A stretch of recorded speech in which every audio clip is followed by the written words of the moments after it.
Hi everyone, I'm Dennis Dyack, Director of Two Human. With me is Henry Sturchy, Game Design Director, and Rob Porsky, Game Designer. So we're going to give a general overview of the skill trees in Two Human.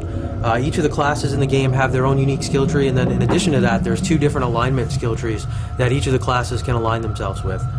As you progress through the game, your character will actually earn skill points. These skill points can be used in the various skill trees to power up certain skills, even acquire actual abilities. You can decide to spread it out and go down deeper into trees. You'll see each of the nodes kind of require a certain amount to open up more, or you can continue to power up one of the nodes and max it out and gain the fullest you can from that power. Throughout the skill tree, you'll see things that add elemental proc rates and things like that to your weaponry. You'll see things that actually augment your base statistics. You'll see things that actually give you spider abilities. You can actually deploy a spider and he'll do things like deploy mines and turrets and stuff like that. You'll also be able to gain battle cry abilities, which are kind of 1 to 2 minute duration buffs that augment you and your group in co-op, and they'll do things from increased massive damage for a limited time to actually juggling enemies up there. So Dennis will actually cover the champions tree. The champion represents Odin's divine force of retribution. Just talking about the champion is a really most balanced class. He's good at both melee and gun combat, and you're going to see at the top of every tree there's your key skill, which is usually, I think, is always shared amongst the party, and in the case of the champion is critical striking. So it increases your chance of a critical strike is double damage. So as you level up, you can put points into that, and once you get beyond 6, you can then go to the next nodes in the skill tree, which then define your various paths. On the left-hand side here, you're going to see that this is the melee combat path. It allows me to put some fire procs on my sword weapons, and it also can increase my fierce damage here. So if I put some points into there, and I can also get an ability for the spider that drops explosive mines on contact, and the battle cry here that is activated increases melee damage, so everyone in my party will do better melee damage when they're fighting, and I can also power up the sword damage. So specifically with melee combat, the champion's good with the sword.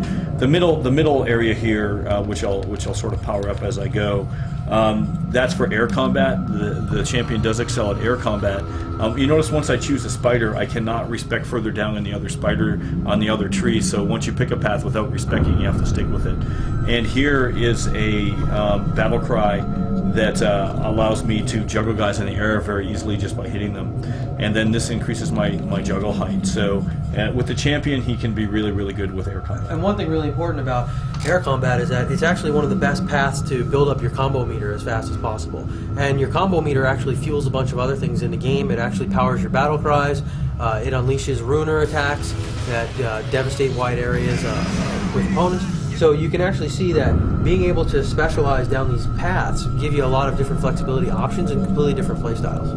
Yeah, the last thing that we want to say about just the skill trees in general, always at the bottom of the skill tree, there's a sentient weapon node, and what that does is it allows you to release a power that's extremely powerful where your sword or your melee weapon will attack on its own and give you massive combo strength. So it allows you to use your special abilities. There is no mana in Two Human. You have to kill enemies to use your powers, and so even with characters like the biomechanic, bioengineer, he has to kill enemies to use and heal people. So, and on the left, the furthest right-hand side is the pistol path, and here I can increase my pistol damage. I can drop a spider turret that has a chain gun and really devastates enemies.